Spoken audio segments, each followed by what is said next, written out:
With the 10th anniversary of 9/11 approaching, most people can remember exactly where they were when they heard the news. The US Consul General for New South Wales and Queensland, Niels Marquardt, was close to one of the attack sites.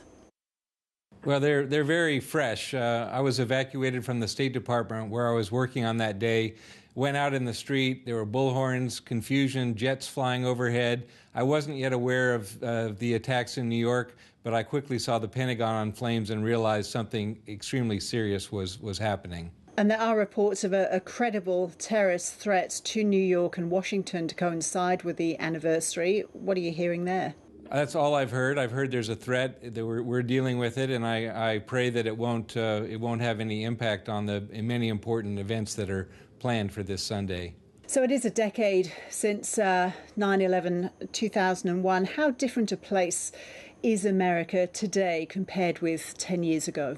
Well, fundamentally, I think it's the same place. I think we've changed a few of our procedures, and we've done everything we can to keep the country safe. But, you know, America is still the same wonderful place with the same fundamental values that it was then, and I rejoice in that. I think it really shows our resilience. Did it bring the country closer together?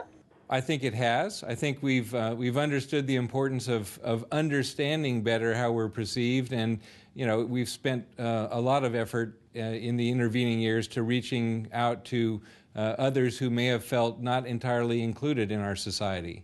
Is 10 years enough distance and time to be able to say whether America and the world's response to the attacks was the right one? I don't think it is enough time. I think 10 years is a very short period of time to digest something so profound. And, you know, we continue to tweak and to adjust and to adapt to circumstances, and we continue to strive to understand better why all this happened. Even though it is 10 years ago, we hear the voices, we see the pictures from that day and listen to the new audio from air traffic control that's been released today. The panic and the confusion and the horror is still as vivid as ever. Absolutely. You can't listen to those voices or see those images without really having almost a physical reaction to it. Niels Marquardt, thank you. Thank you, Roz. It's been a pleasure.